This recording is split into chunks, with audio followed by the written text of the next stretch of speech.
প্রিয় ভিউয়ার্স, আসসালামু আলাইকুম। আমি এখন আছি হাজী আব্দুল মালেক ভিলা প্রজেক্টে। আমাদের এই প্রজেক্টের আজকের কাজের সার্বিক আপডেট পরিস্থিতি তোমাদেরকে তুলে ধরতেছি। আমাদের প্রজেক্টের লিফটের শেয়ার ওয়াল রড বাইন্ডিং সম্পন্ন হয়েছে। আজকে তোমাদের দেখাবো কিভাবে লিফটের শেয়ার ওয়ালের রড প্লেসমেন্ট করতে হয় এবং বাঁধ দিতে হয়, এগুলো আজকে তুলে ধরবো।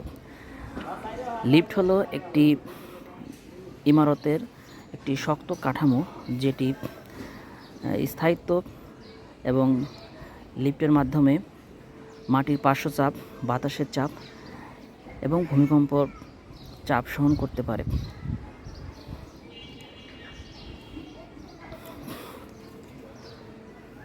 তোমরা দেখতে পাচ্ছ আমি যে রডটায় হাত দিয়েছি, এটা হলো একটি মেইন বার, একটি ভার্টিক্যাল রড প্লেসমেন্ট করা হয়েছে এবং এর সাথে আরেকটি রড আছে, এটা হলো বাইন্ডার। বাইন্ডারটি ভিতর দিয়ে প্লেসমেন্ট করা হয়েছে, এটার একটি কারণ আছে।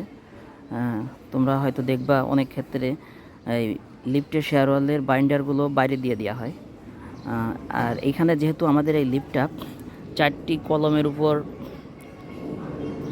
এই লিফট কোডটা 4টি কলম দ্বারা বেষ্টিত, অর্থাৎ এই লিফট করে 4টি কলম স্থাপন করা হয়েছে এবং এই লিফটের পুরো লোডটাই কলমের মাধ্যমে ট্রান্সফার হচ্ছে।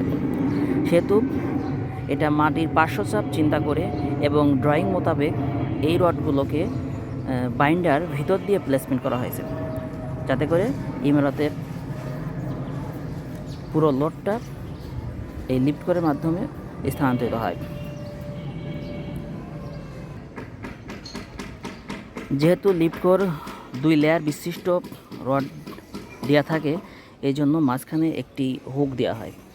তোমরা দেখতে পাচ্ছ মাঝখানে একটি হুক আছে। হুকের মাধ্যমে 2টা লেয়ারকে যাতে একত্রিত হয়ে না যায়, কাস্টিংয়ের সময়, ভাইব্রেটের সময় যেন 2টা লেয়ার একত্রিত না হয়, এই জন্য ইউ শেপের একটা স্ট্রাপ এখানে দিতে হয়, যাতে করে 2টা লেয়ার একত্রিত না হয়। এমন নতুন নতুন শিক্ষামূলক ভিডিও পেতে চ্যানেলটিকে সাবস্ক্রাইব করে রাখুন। আর যারা অলরেডি সাবস্ক্রাইব করেছেন, থ্যাংক ইউ সো মাচ।